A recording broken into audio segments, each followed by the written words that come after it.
Hello guys, শম্পার YouTube চ্যানেলে তোমাদের সবাইকে ওয়েলকাম। বাড়িতে কিভাবে অল্প খরচে টক দই বানাতে হয় আজ সেটাই তোমাদের সাথে শেয়ার করব। যা গরম পড়েছে, আমিও বাড়িতে আজ টক দই বানিয়েই ফেললাম, সেই ভিডিওটাই তোমাদের সাথে শেয়ার করব। ভিডিওটা ভালো লাগলে আমার চ্যানেলটাকে সাবস্ক্রাইব করে লাইক কমেন্টস করে আমার পাশে থেকো। পুরো ভিডিওটা না দেখলে বুঝবে না, তাই পুরো ভিডিওটা দেখার অনুরোধ রইল। দেখো আমি এই বাড়িতে টক দইটা কিভাবে বানালাম। প্রথমে আমি এই 2 প্যাকেট দুধ নিয়ে নিলাম, এখানে 1 লিটার দুধ আছে। এবার এই হাঁড়িটাতে দুধটা ঢেলে নেব। এবার দুধটা আমি গ্যাসে বসিয়ে দেব। গ্যাসটা আমি জ্বালিয়ে দিলাম। এবার দুধটা আধ ঘন্টা ফুটিয়ে নেব।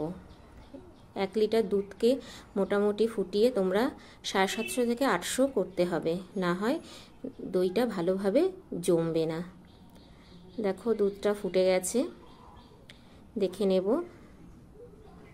দেখো কতটা কমে গেছে, মোটামুটি এখানে 800-র মতো হয়েছে। এবার আমি দুধটা যেই বাটিটাতে দই পাতবো সেই বাটিটাতে ঢেলে নেব। গ্যাসটা আমি এবার অফ করে দেবো। দুধটা প্রচণ্ড গরম, তোমরা যখন করবে খুব সাবধানে করবে যেন হাতে পায়ে না পড়ে যায়। দেখো এই বাটিটাতে আমি দই পাতবো, এই বাটিটাতে পুরোটা দুধ ঢেলে নিলাম। এবার এই দুধটা পাশে রেখে দেবো ঠান্ডা করার জন্যে, কারণ গরম দুধে দই বসবে না।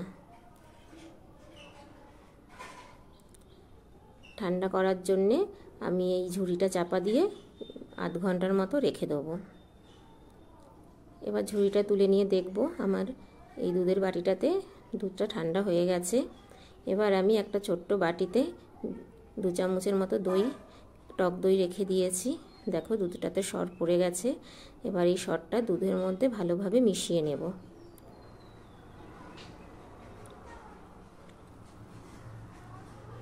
এই যে টক দইটা আমি ফেটিয়ে রেখেছি, এই দইটা ভালো করে দুধের মধ্যে মিশিয়ে নেব, যেন কোনো ডেলা না থাকে। তোমরাও ভালো করে মিশিয়ে নেবে। এখনো ডেলা আছে। এবার আমার হয়ে গেছে দুধের সাথে দইটা মেশানো। এবার আমি একটা ছোট্ট প্লেট দিয়ে ঢাকা দিয়ে 6 ঘন্টা বাইরে রেখে দেবো। 6 ঘন্টার পর এটা ফ্রিজে ঢুকিয়ে দেবো, কারণ দই তো ঠান্ডাই ভালো লাগে। তোমরাও 6 ঘন্টা বাইরে রাখার পরই ফ্রিজে রাখবে। এবার আমি ফ্রিজ থেকে বের করলাম। দেখো দইটা কত সুন্দর জমেছে, তোমাদেরকে দেখাই চামচ দিয়ে কেটে। দেখো এত সুন্দর দই জমেছে, যেন মনে হচ্ছে পুরো দোকানের দই হয়েছে। তোমরা এইভাবে বাড়িতে ট্রাই করতে পারো। দইটা আমি কেটে নিলাম। এবার এর মধ্যে একটু চিনি দিয়ে দেবো, কারণ সবাই তো টক পছন্দ করে না। একটু বিট নুন দিয়ে দেবো। তোমরাও এইভাবে বাড়িতে ট্রাই করবে। কম খরচে খুব সুন্দর দই করা যায় বাড়িতে। আর বাড়িতে দইটা জমানো থাকলে বাইরে থেকে কেউ আসলে তাকে ঘোল করেও দেওয়া যায়। চ্যানেলটা ভালো লাগে সাবস্ক্রাইব করে আমার